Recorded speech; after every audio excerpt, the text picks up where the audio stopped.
growing sales through an internal team is difficult enough, especially as your sales team grows, especially when you start leaving your home office and start having remote location, it gets progressively more difficult.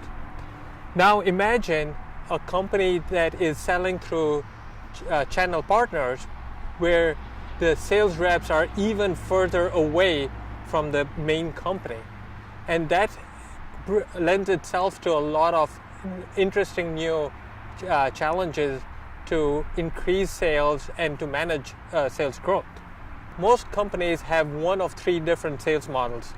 One is an internal sales model where they have built their entire sales organizational team and selling directly to their customers.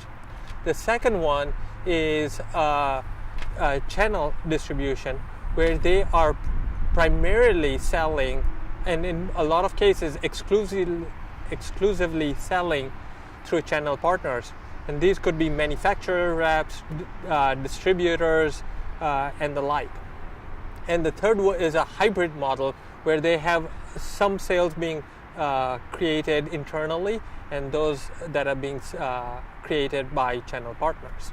There are three main aspects to influencing a sales rep to promote your brand and your product. The first one is empowerment.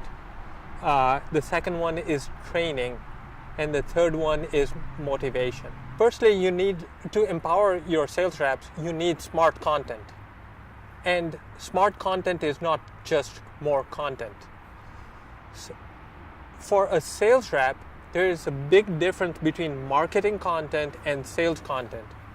Marketing content is not always the right type of content that you need in a sales meeting, in a sales presentation. You need sales materials for that. And so that is what we mean by smart content. It has to be relevant for how it is going to be used, what the purpose is, and what type of product you're selling. Content for selling basic products is very different, again, than selling a very complex product, which needs a lot of consultation. That is, again, another example of smart content.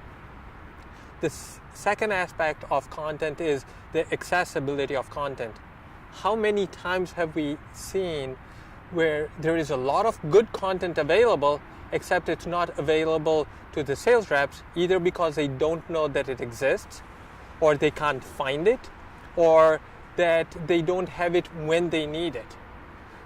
They might have it in different forms, but not in the manner that is suitable to present it to a customer. The third point we are going to talk about in content is content agility and iterative content. Content agility is how many ways can you use that content creatively for different types of presentations, whether you're in a boardroom or you're in a restaurant talking about your product.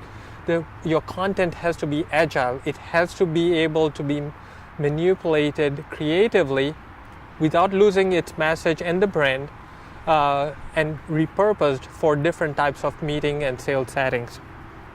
It also has to be iterative.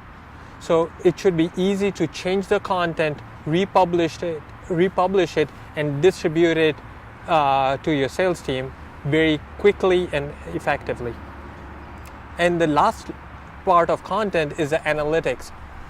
In order for you to improve upon your content, to create smarter content, you need analytics. You've got to know what kind of content is working really well for you. Moving to training, you've got to be able to communicate with all your internal sales team and your external channel partners about your brand and products. And this is where training comes in extensively.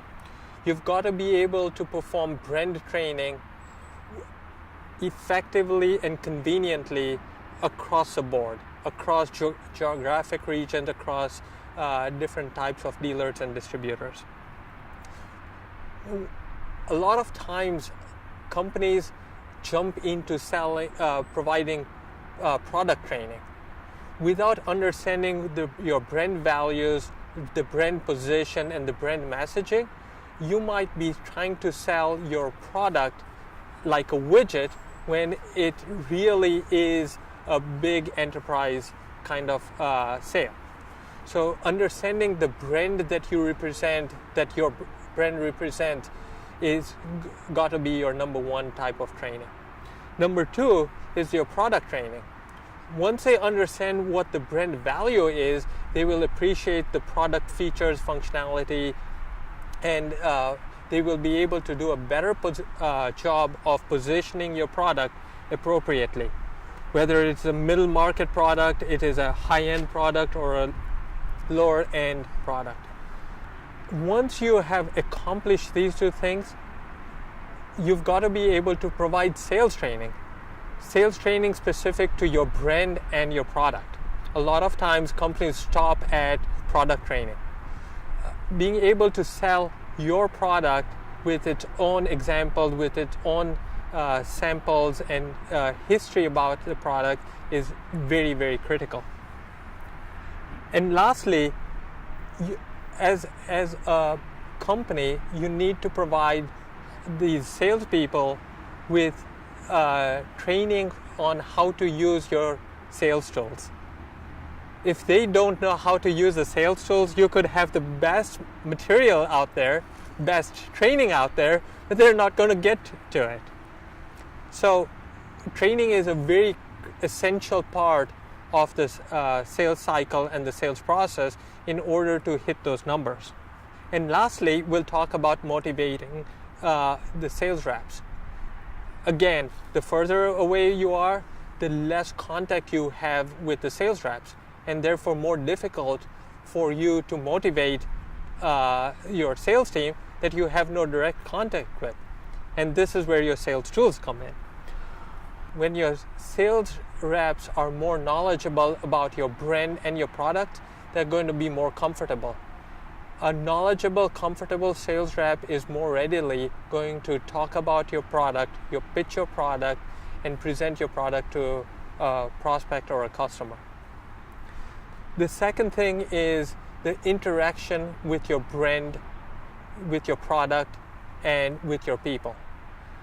As an outside sales rep for a dealer or distributor, my interaction with your company, with your brand, your products, and your people is very critical.